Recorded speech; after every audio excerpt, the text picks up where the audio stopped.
The chandeliers blazed with 1,000 candles, their light cruel and unforgiving. Isolde Wren stood at the edge of the ballroom floor, surrounded by 300 guests who had stopped dancing to watch her destruction. Her gown was ivory silk, chosen weeks ago when she still believed tonight would be her engagement celebration. Now it felt like a burial shroud. "You see?" Lady Giselle Holt announced to the crowd, her voice carrying with practiced precision. "This is what happens when a desperate family sells a liar for a daughter." Isolde's hands trembled at her sides. She willed them to stop. She would not give them the satisfaction of seeing her break. Phineas Holt, the man she had been engaged to for 3 months, stood beside his mother with a smile that made Isolde's stomach turn. That same smile he had worn when he proposed. That same smile he had worn when she found the documents in his father's study. Shipping manifests that didn't match declared cargo. Names of young women listed as inventory. Payments to foreign ports that specialized in selling human beings.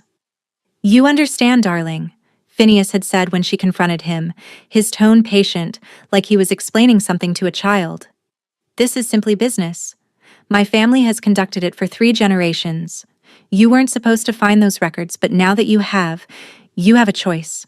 Marry me, keep quiet, and live very comfortably. Or..."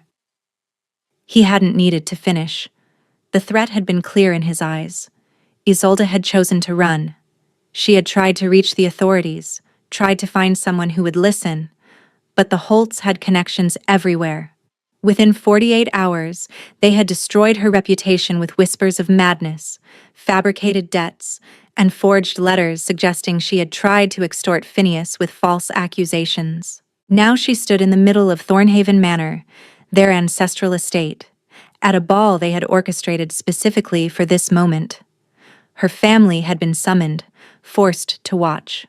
Her mother wept silently near the doorway. Her younger brother looked like he wanted to murder someone but knew he couldn't.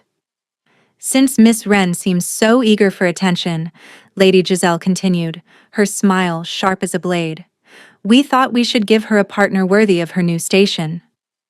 The crowd parted. Whispers erupted like fire through dry grass. Him. They were giving her to him.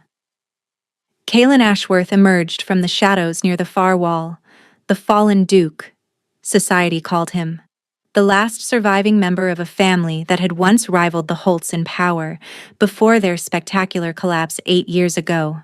Rumor said he was penniless, surviving on charity. Rumor said his family's fall had broken something in him. Rumor said associating with him was social death. He was tall, dressed in black that looked expensive but outdated. His dark hair was longer than fashion dictated, and a thin scar traced from his left temple to his jaw. A remnant, they said, of the fire that had killed his parents and destroyed his family's fortune. The crowd watched with hungry anticipation. This was the final blow, forcing Isolde Wren to dance with the most pitied, most avoided man in society, marking her as finished. Kaelan Ashworth stopped 3 feet from her. His eyes were pale gray, almost silver in the candlelight, and they held something Isolde couldn't quite read. Not pity, not cruelty, something else entirely. The orchestra began a waltz. No one else moved to dance. This was a spectacle, and they intended to watch every moment. "Miss Wren." His voice was low, controlled, meant only for her ears. He extended his hand, palm up. "Dance with me." It wasn't a question. It wasn't quite a command either. It was something in between, an invitation wrapped in inevitability. Isolde looked at his scarred face, at the hand that society considered poison to touch, at the man everyone avoided like plague. Then she looked back at Phineas, at his satisfied smirk, at Lady Giselle's triumphant expression. They expected her to crumble. They expected tears, humiliation, and defeat. Isolde placed her hand in Kaelan Ashworth's. His fingers closed around hers, warm, steady, surprisingly strong. And as he led her onto the empty dance floor, surrounded by hundreds of watching eyes, Isolde realized something that made her heart stutter. He wasn't looking at her with pity. He was looking at her with recognition. Like he had been waiting for this moment. Like he knew exactly who she was. The waltz began. Kalen Ashworth moved with a grace that contradicted everything Isolde had heard about him. His hand at her waist was firm, but not restrictive. His steps were flawless, guiding her through the dance as if they had rehearsed this 100 times. The crowd watched, waiting for her to stumble, to weep, to break. She refused. "You're doing well," he murmured, his lips barely moving. "Better than they expected. I won't give them the satisfaction." Her voice was steadier than she felt. "No, I don't imagine you will." He turned her smoothly, putting his back to the Holts. "You found their shipping records, the ones detailing their trade in human cargo." Isolde's step faltered. He corrected it instantly, making it look like part of the dance. "How do you know that?" she whispered. "Because I've been watching the Holts for 8 years. Because I know everything about their business, their crimes, their lies." His gray eyes held hers. "And because you're the first person who ever tried to stop them." The music swelled around them. Other couples had begun to join the floor now that the initial spectacle seemed disappointing. No tears, no collapse. Just a man and woman dancing. "Who are you?" Isolde asked. "Really?" "In public, I'm exactly what they believe. A ruined man, a cautionary tale, someone to be pitied and avoided." His hand tightened slightly at her waist. "In reality, I am the person who holds the deed to this estate. I own the bank that manages Holt Finances. I control 60% of the shipping contracts in this region through companies they've never thought to investigate." Isolde stared at him. "That's impossible. Your family lost everything." "My family lost their lives. Their fortune was hidden before the fire, moved, invested, grown." Something cold flickered in his expression. "The Holts arranged that fire, Miss Wren. They murdered my parents and my sister to eliminate competition. Then they spread rumors of our financial ruin to ensure no one would look too closely." The room seemed to tilt. Isolde's feet kept moving, guided by his lead, but her mind raced. "You've spent 8 years pretending to be destroyed," she said slowly, "while secretly becoming powerful enough to destroy them." "Yes. Why haven't you?" "Because I needed proof. Testimony. Someone who had seen their records with their own eyes and could identify what was real." He turned her again, and for a moment his mouth was near her ear. "Someone exactly like you." The waltz was ending. Isolde could feel it in the slowing tempo, the approaching final notes. "What are you suggesting?" she asked. "I'm suggesting that in approximately 30 seconds, this dance will end. You can return to your ruined life, watch the Holts destroy what remains of your family, and spend your years knowing what they truly are while being powerless to stop them. Or you leave with me tonight. I give you protection they cannot penetrate. You give me your testimony, your knowledge, everything you remember from those documents. And together, we dismantle them piece by piece until there's nothing left." "Why should I trust you?" "You shouldn't. Trust is earned, not given." The music reached its final notes. "But consider this. The Holts humiliated you tonight because you tried to do something right. I'm offering you the chance to finish what you started." The waltz ended. The room erupted in polite applause that was really just an excuse to watch what would happen next. Kalen Ashworth stepped back, but did not release her hand. "Oh, well, Miss Wren?" His voice was barely audible above the applause. "Do you want revenge, or do you want to go back to being their victim?"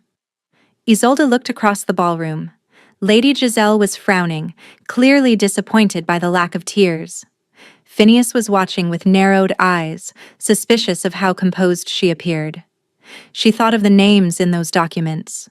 Young women, some no older than her brother, listed as cargo. Sold to fates she couldn't bear to imagine. And the Holts, standing there in their finery, untouchable, unthreatened, unpunished. Not revenge, she said quietly, turning back to Kaelin. Justice. There's a difference. Something shifted in his expression. Surprise, perhaps? Or respect? There is indeed. He offered his arm. Then allow me to escort you to your carriage, Miss Wren. She placed her hand on his arm. I think I've had enough of Holt hospitality. They walked toward the exit together, and the crowd parted before them. Not out of respect, but out of the instinctive avoidance they had always shown Kaelin Ashworth. None of them knew they were watching the beginning of their own destruction. The night air hit Isolde like a slap, cold and sharp after the stifling heat of the ballroom. A black carriage waited at the foot of the manor steps unmarked, with a driver who nodded at Kaelin without speaking. You planned this, Isolde said, as he helped her inside. You knew they would humiliate me tonight. I knew they would do something. He climbed in after her, settling onto the opposite seat. The Holts are predictable in their cruelty. Public destruction is their preferred method of eliminating threats. I simply made sure I was present when it happened. The carriage lurched forward. Through the window, Isolde watched Thornhaven Manor shrink into the distance, its lights blazing like a beacon of everything she was leaving behind. Where are we going? Ashworth Hall? My family's estate? He must have seen her confusion because he added, the one everyone believes burned to the ground. It didn't. Only the east wing was damaged. The rest has been quietly maintained and restored since the fire. So everything people think they know about you is a lie. Not everything. I am the last of my family. I did lose everyone I loved. I have spent years watching the people who murdered them enjoy wealth and status while I pretended to be broken. His voice remained level, but Isolde heard the ice beneath it. The only lie is that I'm powerless. The carriage rattled through darkened streets. Isolde tried to process everything she had learned in the past hour. This morning, she had been a disgraced woman with no options. Now she was riding toward an uncertain future with a man who had built an empire in secret while the world pitied him. What happens when we arrive? She asked. You'll be given rooms, clothing, everything you need. Tomorrow, we'll begin documenting what you remember from the Holt records. Names, dates, shipping routes, anything that can be verified independently. And if I change my mind? If I decide this is madness and I want to leave? Kaelin studied her for a long moment. The shadows in the carriage made his scarred face difficult to read. Then I'll arrange safe passage for you to anywhere you wish to go. I'm not Phineas Holt, Miss Wren. I don't trap women into arrangements they can't escape.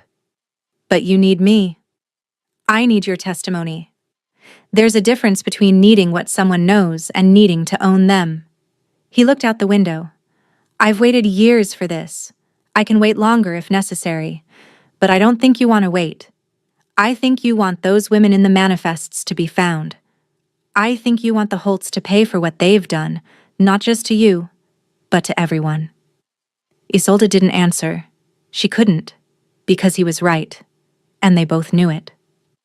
The carriage turned onto a private road, and through the trees, Isolde glimpsed lights in the distance. Not the crumbling ruin she had expected. Something else entirely. Welcome to Ashworth Hall, Miss Wren, Kaelin said. Your new life begins now. The carriage slowed. Isolde's pulse quickened.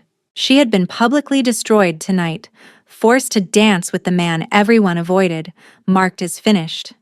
Instead, she had found the one person who might help her finish something far more important. Whether that made her lucky or doomed, she couldn't yet tell. Ashworth Hall rose from the darkness like a forgotten cathedral. Isolde had expected decay. What she found instead stole her breath. The manor was enormous, 4 stories of gray stone and Gothic arches, with wings stretching into manicured gardens that disappeared into the night. Warm light glowed from dozens of windows, and liveried footmen descended the front steps before the carriage had fully stopped. This is not what I expected, Isolde admitted. That's rather the point. Kaelin stepped out first, then offered his hand. The world sees what I allow them to see. Ruin, poverty, a cautionary tale. Meanwhile, this exists. The entrance hall was grander than anything in Thornhaven Manor. Marble floors reflected candlelight from crystal chandeliers, portraits lined the walls, generations of Ashworths watching her with painted eyes. An older woman appeared, silver-haired and ramrod straight, dressed in immaculate black. "Mrs. Covenant," Kaelin said, "this is Miss Isolde Wren. She'll be staying with us indefinitely. See that she has everything she needs." Mrs. Covenant assessed Isolde with a single sweeping glance that seemed to measure her worth, her character, and her potential all at once. "The wisteria suite has been prepared, Your Grace. Shall I arrange for a physician? Just rest tonight. Tomorrow we begin." Isolde followed Mrs. Covenant through corridors that seemed endless, up a sweeping staircase, and into a suite of rooms larger than her family's entire apartment. A sitting room with a fireplace already crackling, a bedroom with a canopied bed draped in deep blue silk, a private bathing chamber with a copper tub already filled with steaming water. "His Grace keeps unusual hours," Mrs. Covenant said. "Breakfast is served at 8. He typically takes his in the study while working. You'll find him there most mornings and most nights as well." "Does he ever rest?" "Not since his family died." Mrs. Covenant paused at the door. "He's waited years for someone who could help him end the Holts. Don't make him wait longer than necessary." Alone, Isolde sank into a chair by the fire. Her mind spun with everything that had happened since sunset. The humiliation, the dance, the revelations. And now this. A hidden world that existed in plain sight, built by a man everyone believed was broken. Sleep came eventually, restless and filled with dreams of burning ships and women screaming in languages she couldn't understand. The next 3 weeks transformed Isolde into something unrecognizable. Kaelin was relentless. Each morning they sat in his study surrounded by maps, ledgers, and shipping records he had spent years collecting. Isolde recounted everything she remembered from the Holt documents: names of ships, ports of origin, dates of departure, the coded language used to disguise human cargo as specialty goods. "The Maiden's Promise," she said one afternoon, pointing to a manifest. "I remember that name. It appeared 3 times in the records I found." Kaelin made a note. "The Maiden's Promise was decommissioned 2 years ago. Officially, it sank in a storm. In reality, it was scuttled after authorities began asking questions about its cargo. They killed the evidence. They killed the witnesses too. The entire crew." His jaw tightened. "That's how the Holts operate. Eliminate anyone who becomes inconvenient." "Like your family." Kaelin set down his pen. For a long moment he didn't speak. "My sister Evangeline was 17, he said finally. She had discovered the same truth you did, that the Holts were trafficking women. She was going to expose them at the autumn ball." His voice remained steady, but his hands had gone still. "The fire started that night. They called it an accident. But I was there. I saw the men who set it. Holt men. And I watched my family burn while I was dragged to safety by a servant who died of her injuries 3 days later." Isolde's chest ached. "I'm so sorry." "Don't be sorry, be useful." He met her eyes. "Help me make sure their deaths meant something. I want to do more than testify." The words came out before she could stop them. "I want to help you take them down, actively, not just as a witness." "That's dangerous." "So is everything about this. But those women in the manifests, they're still out there, still suffering." She leaned forward. "I didn't survive that night just to hide in a beautiful prison and wait for you to save everyone. I want to fight." A flicker of approval crossed his features. Not quite a smile, but close. "Then we'll need to accelerate your education." The education Kaelin provided was nothing like Isolde had experienced before. She learned to read shipping manifests like novels, identifying the patterns that revealed hidden cargo. She studied the network of shell companies the Holts used to obscure their operations.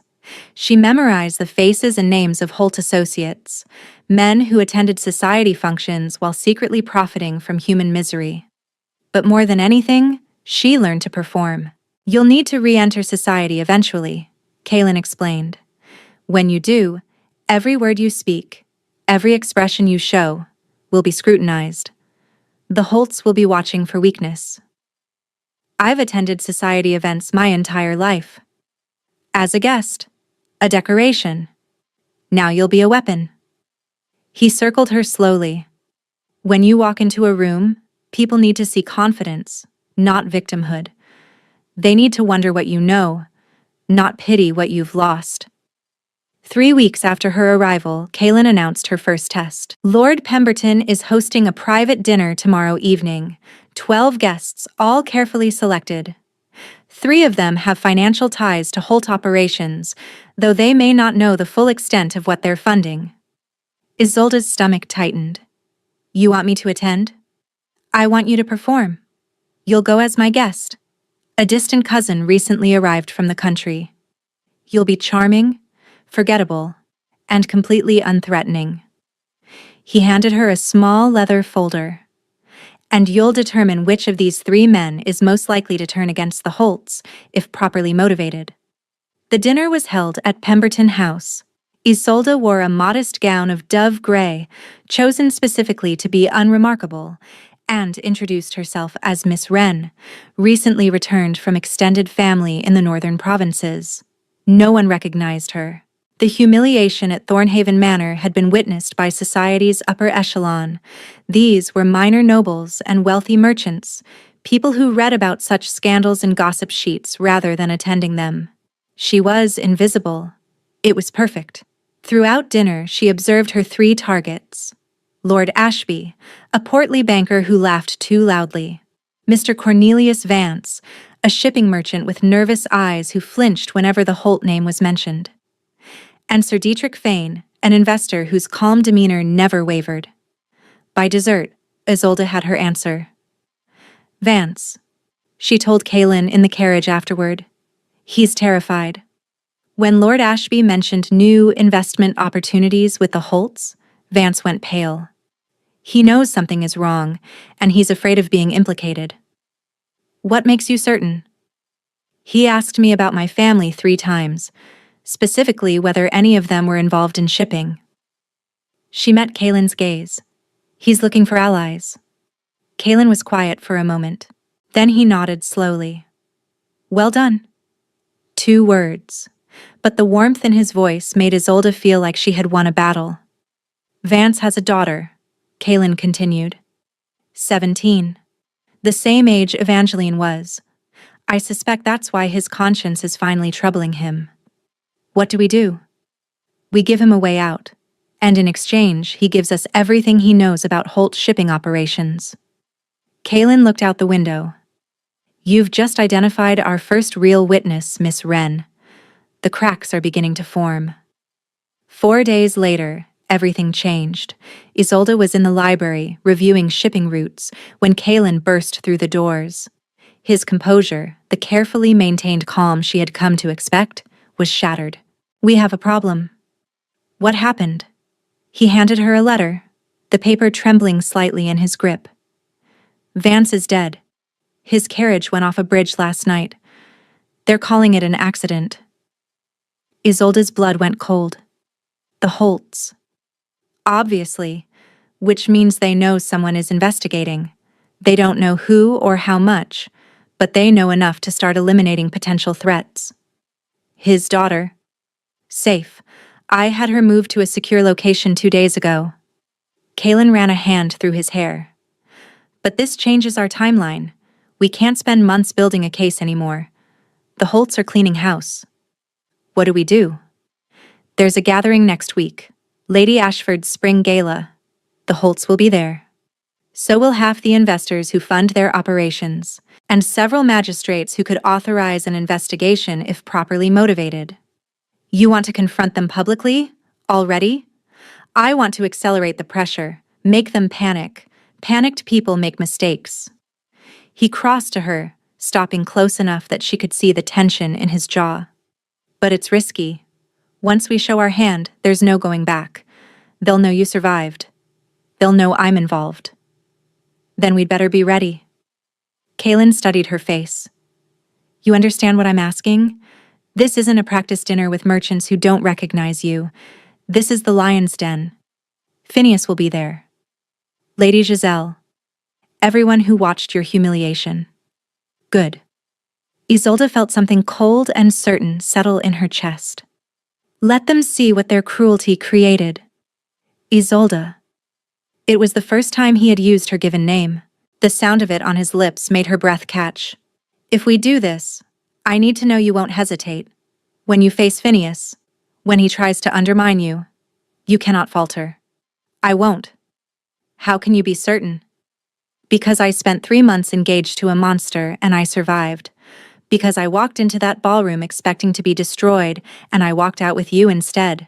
Because every night I dream about the women in those manifests, and every morning I wake up more determined to save them. She stepped closer, close enough to see the weight of all those years of waiting in his eyes. I'm not afraid of Phineas Holt anymore. The only thing I fear is failing the people who need us to succeed. Kaylin was silent for a long moment. Then, slowly, he reached out and touched her cheek. His fingers were gentle, tentative, like he was afraid she might break. You are remarkable, he said quietly. I don't think you understand how rare that is. Then show me. Trust me. Let me stand beside you when we face them. His hand dropped, but his eyes never left hers. All right. We do this together. The door opened. Mrs. Covenant appeared, her expression urgent. Your Grace, there's a messenger from Lady Ashford. The gala has been moved forward. It's in 3 days, not 7. 3 days. 3 days until she faced the people who had tried to destroy her. Isolde looked at Kaylin. He looked at her. Then we have work to do, he said. Lady Ashford's spring gala was the event of the season. 300 guests filled the grand ballroom of Ashford House, a glittering assembly of wealth, power, and carefully curated reputation. Isolde stood at the top of the entrance staircase, her hand resting on Kaylin's arm. She was unrecognizable from the woman who had been humiliated at Thornhaven Manor 3 weeks ago. Her gown was midnight blue velvet, cut in the latest fashion, with sapphires at her throat that matched Kaylin's cufflinks. She looked like she belonged here. More importantly, she looked like she had always belonged here. Ready? Kaylin murmured. No, but that's never stopped me before. The majordomo's voice rang out across the ballroom. His Grace, the Duke of Ashworth, Miss Isolde Wren. The reaction was immediate. Whispers erupted like wildfire. Heads turned. The Duke of Ashworth, the fallen Duke, the man everyone avoided, had arrived at the most prestigious event of the season with a woman on his arm. And not just any woman. Isolde saw the moment Phineas Holt recognized her. He stood near the champagne fountain with his mother. When his eyes found Isolde, his champagne glass slipped from his fingers and shattered on the marble floor.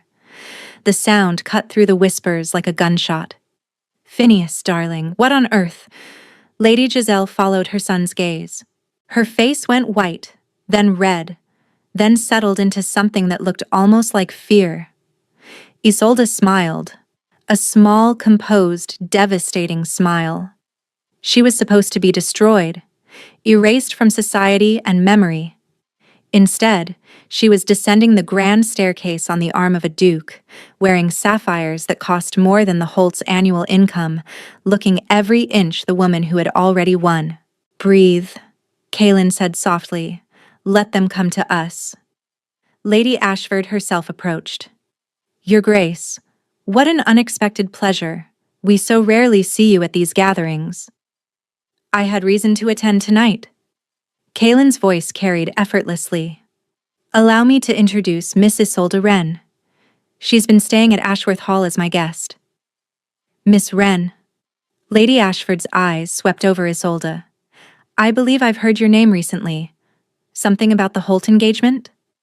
A misunderstanding, Isolde said smoothly. Lord Phineas and I discovered we were unsuited. Indeed. Lady Ashford glanced to where Phineas stood frozen, his mother gripping his arm. Though I must say, you seem to have landed rather well. The evening progressed with agonizing slowness. Isolde danced with Kaelin, then with a magistrate named Sir Hadrian Cole, who asked surprisingly pointed questions about shipping regulations. Phineas approached during a lull between dances. Miss Wren. His voice was tight, controlled, but she heard the fury beneath it. I'm surprised to see you here, after your unfortunate breakdown. What breakdown would that be, Lord Phineas? The one that caused you to flee our engagement and make wild accusations against my family. He stepped closer. I don't know what game you're playing with, Ashworth, but it won't work. No one will believe anything you say. Won't they? Isolde met his gaze steadily. Because I've found that people believe all sorts of things when presented with evidence. Fear flickered in his eyes. Real fear. This isn't over, he hissed. No, Isolde agreed. It's just beginning. She walked away, her steps steady despite her pounding heart. Across the room, Kaelin caught her eye and nodded once. Phase 1 complete. The trouble began 2 hours later. Isolde had stepped onto the terrace for air. The night was cool, the gardens below illuminated by paper lanterns that swayed in the breeze. She heard footsteps behind her. Not Kaelin's measured stride. Something quicker, angrier. You think you're clever. Lady Giselle's voice was ice. Appearing here on his arm, pretending you've risen from the ashes. But you're nothing. A penniless girl playing dress-up in borrowed jewels. Isolde turned slowly. Lady Giselle, enjoying the party? What did you tell him? What lies have you fed Ashworth about my family? The truth isn't a lie, Lady Giselle, though I understand the confusion. Your family has dealt in lies for so long, you've forgotten the difference. The slap came fast. Isolde's cheek burned, but she didn't flinch. You stupid girl, the Ashworth fortune, the one Kaelin pretends to have lost? We know it exists. We know he's been hiding it. Then perhaps you shouldn't have murdered his family. Silence. Lady Giselle's face went gray. That's right, Isolde continued softly. I know about the fire. I know Evangeline was going to expose your trafficking operation, so you had her killed along with everyone who might have protected her. You can't prove any of that. Can't I? Footsteps on the terrace. Phineas emerged from the shadows, his expression desperate. Mother, we need to leave. Now. Cornelius Vance's daughter has been talking to investigators. She has documents. Letters her father left behind. Lady Giselle's calm shattered completely. That's impossible. We destroyed everything. Apparently not everything. Isolde felt cold satisfaction spreading through her chest. Kaelin had moved Vance's daughter to safety. He had also ensured that Vance's evidence survived. Here's what's going to happen, she said. Tomorrow, those documents will be delivered to Sir Hadrian Cole. Within a week, your accounts will be frozen. Within a month, you'll face charges that will end your family's reign permanently. Phineas grabbed her arm, his grip bruising. If you think we'll let you destroy us, remove your hand. Kaelin's voice cut through the darkness. He stepped onto the terrace, and even in the dim light, Isolde saw something dangerous in his expression. Now. Phineas released her, stepping back. This is between our families, Kaelin said quietly. You murdered my parents. You murdered my sister. You've spent 8 years believing you got away with it. He moved to stand beside Isolde, his hand finding hers. You were wrong. We'll destroy you both, Lady Giselle spat. We have connections you can't imagine. All of whom will distance themselves the moment they learn what you truly are. Kaelin's voice was ice. Trafficking in human beings isn't the kind of scandal that can be bought away. It's the kind that ends dynasties. Lady Giselle's face contorted with rage. Your family's death was quick. Yours won't be. Threatening a duke in front of witnesses? A new voice joined them. Sir Hadrian Cole stepped onto the terrace. That was unwise, Lady Giselle. Behind him stood Lady Ashford and 3 other guests who had followed the raised voices. "How much did you hear?" Kaelin asked. "Enough." Sir Hadrian gestured to 2 footmen. "Please escort Lord and Lady Holt to a private room. They'll be remaining here until morning." As the Holts were led away, Lady Giselle turned back one final time. "This isn't over," she hissed at Isolde. "I'll see you ruined, destroyed, dead." "You already tried that," Isolde said quietly. "It didn't work." The terrace fell silent. Isolde realized she was shaking, not from fear, but from the release of tension she had been holding for weeks. Kaelin pulled her into his arms. "You were magnificent," he murmured against her hair. "I was terrified." "Those aren't mutually exclusive." He pulled back, his hands cupping her face. "Are you hurt?" "It doesn't matter." "It matters to me." His thumb brushed her reddened cheek. "Everything about you matters to me." She looked up at him. This man who had spent years waiting for justice, who had found her at her lowest moment and seen something worth saving. "Kaelin." "Yes?" She kissed him. Not a gentle kiss. Not a tentative exploration. A kiss that contained everything she had been holding back. Gratitude, admiration, and something deeper that she wasn't ready to name yet. When they finally broke apart, breathless, the paper lanterns swayed in a breeze that felt like blessing. "That was unexpected," he said softly. "Was it unwelcome?" "Never." He pulled her close again. "Never." The next morning, Ashworth Hall was chaos. Messengers arrived hourly with updates. Sir Hadrian had begun formal proceedings. The Holt accounts had been frozen pending investigation. Phineas and his mother were under house arrest at Ashford House. But it wasn't over yet. "Lord Holt himself is still free," Kaelin said grimly, studying a letter that had arrived at dawn. "He was away on business when his wife and son were detained. He's returned to Thornhaven Manor and is gathering allies." "What kind of allies?" "The kind that can be bought. Anyone who fears what a full investigation might reveal about their own involvement." He set the letter down. "He's going to make a stand. Try to discredit everything before it goes any further." Isolde moved to stand beside him. "How?" "There's a hearing scheduled for tomorrow evening. Lady Ashford offered her home as neutral ground. Lord Holt will present his defense, and witnesses will be called to testify." Kaelin met her eyes. "You'll be one of them." "I know. He'll try to destroy your credibility. Paint you as a scorned woman seeking revenge. Let him try. I know what I saw. I know what they've done. And I'm not afraid to say it under oath." Kaelin pulled her into his arms, holding her tightly. "When I found you in that ballroom," he said quietly, "I thought I was acquiring a witness, a tool for my revenge. I didn't expect this. You. The way you've made me feel alive again after years of waiting to die alongside my family." Isolde pulled back to look at him. "You never planned to survive this, did you?" "Something like that." "And now?" He touched her face. "Now I want to survive. I want to watch you flourish in the world they tried to destroy you in. I want to wake up tomorrow, and the day after, and every day after that with you beside me." "That sounds like more than partnership." "It is." He swallowed hard. "I love you, Isolde. I didn't plan to. I'm not even sure I remember how. But I do." She felt tears prick her eyes. Not sad tears. Something else entirely. "I love you too," she whispered.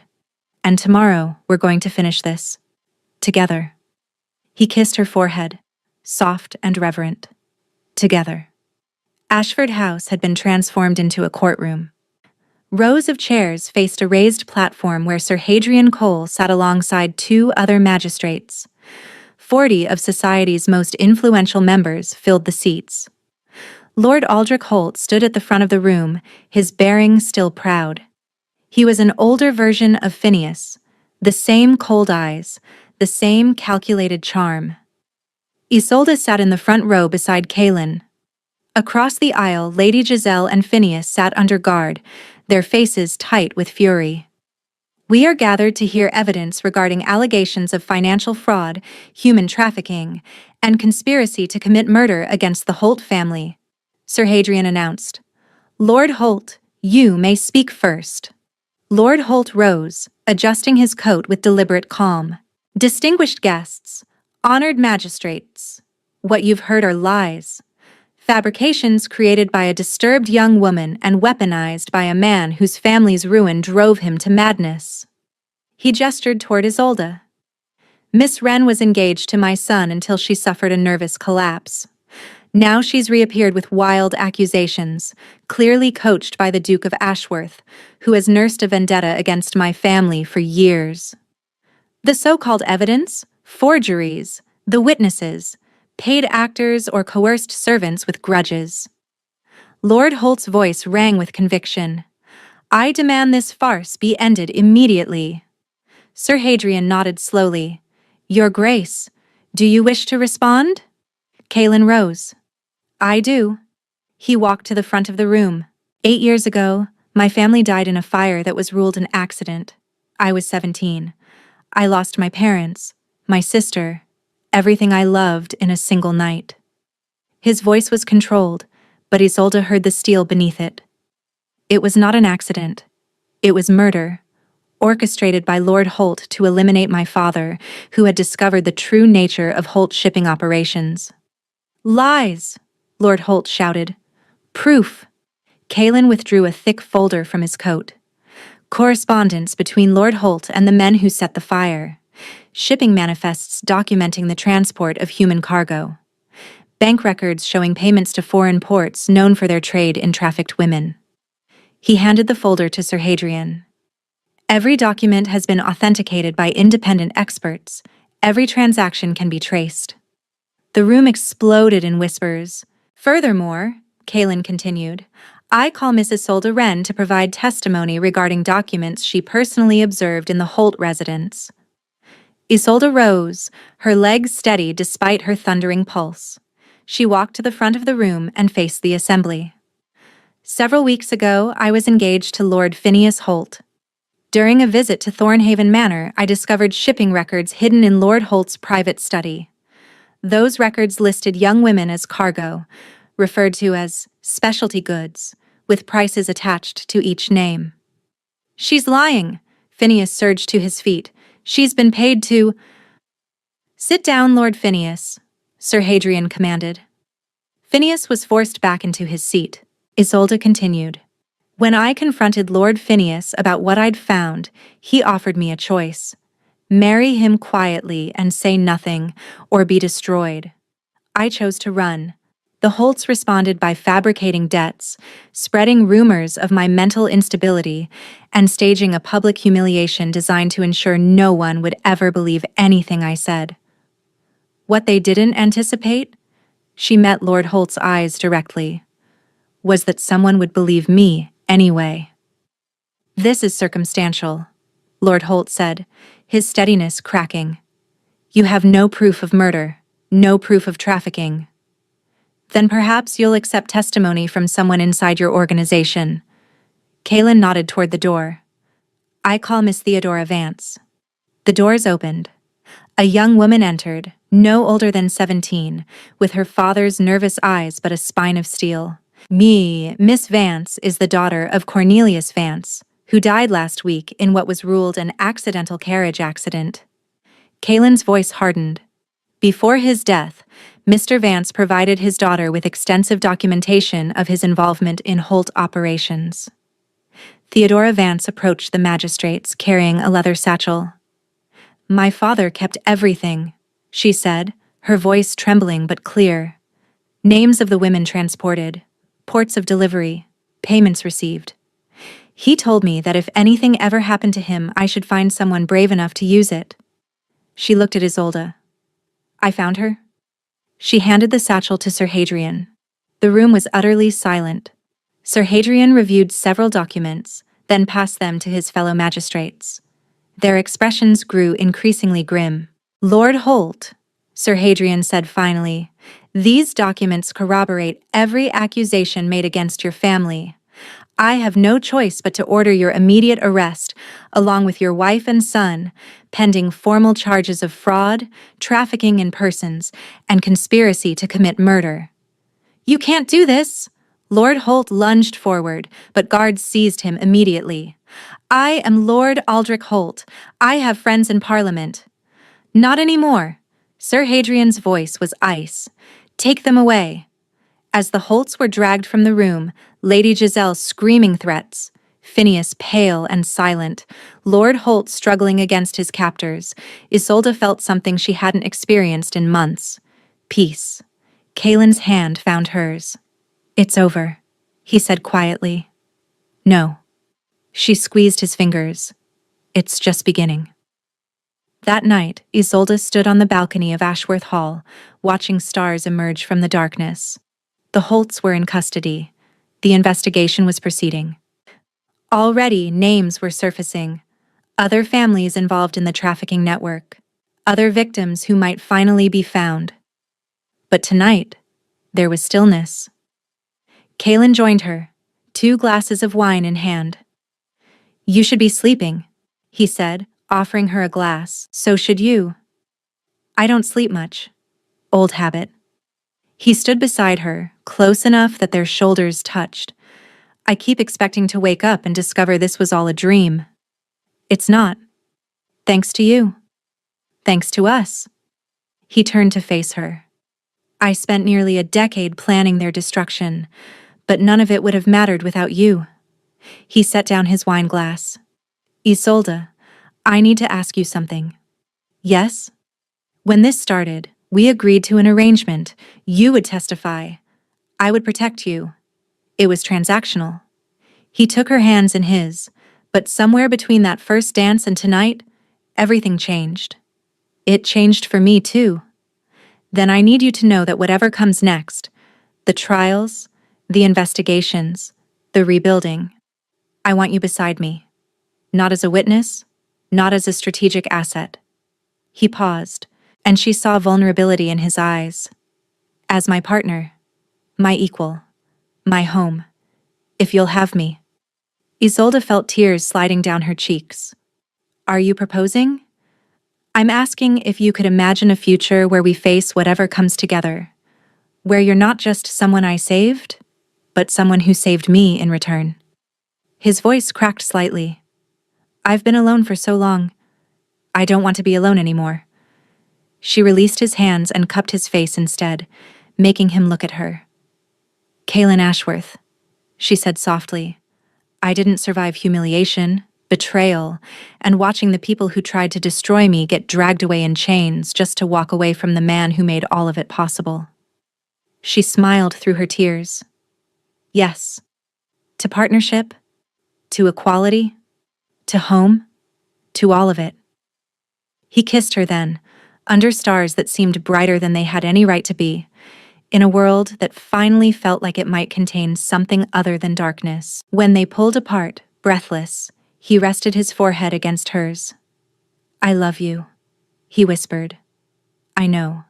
She laughed softly. I love you too.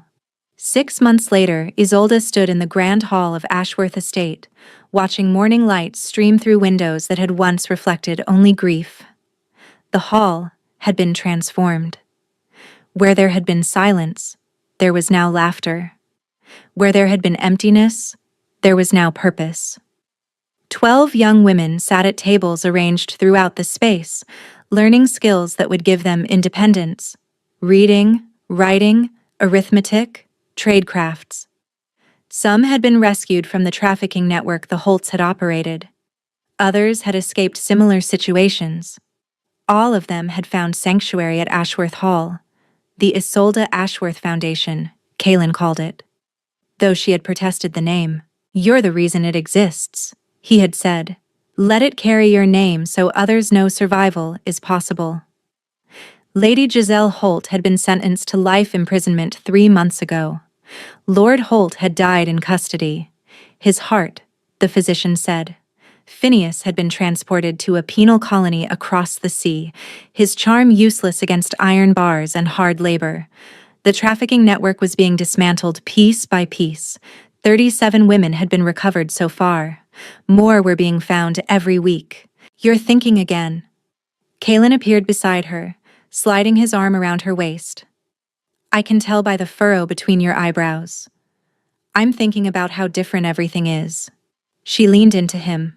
6 months ago, I was standing in a ballroom being publicly destroyed. Now you're standing in your own hall, running an organization that will save hundreds of lives, married to a man who adores you beyond reason. He kissed her temple. Quite a reversal. Married. She smiled at the word. The wedding had been small, just staff, a few trusted friends, and Sir Hadrian Cole, who had insisted on attending despite his busy schedule. I'm still getting used to that. Any regrets? Only that we didn't meet sooner. If we'd met sooner, neither of us would have been who we needed to be. Kalen turned her to face him. You had to become someone who wouldn't break under pressure. I had to become someone capable of more than just revenge. We found each other at exactly the right moment. When I was being forced to dance with the man everyone avoided. When you took my hand anyway. His eyes softened. Do you know that's when I knew? Knew what? That you were different. Everyone else would have collapsed or wept or refused. You stood straight and placed your hand in mine like you were daring the world to do its worst. He smiled. I fell in love with you in that moment, though I didn't recognize it for weeks. I thought you were a ruined outcast who had nothing to offer. I was. Until you made me want to be something more. A knock at the door interrupted them. Mrs. Covenant entered, her expression warm in a way it never had been when Isolde first arrived. Your Grace, there's a young woman at the gate. She says she escaped from a house in the eastern provinces and walked for 3 weeks to get here.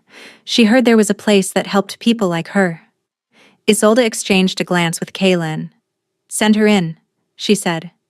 Give her food, a bath, and a room. We'll speak with her when she's ready. Mrs. Covenant nodded and departed. Another one, Kalen said quietly. Another one saved. Isolde squeezed his hand. That's 13 this month. At this rate, we'll need to expand the West Wing. Then we expand it. He laughed. A real laugh, the kind she had rarely heard from him before everything changed. I've created a monster. You've created a partner. She rose on her toes to kiss him.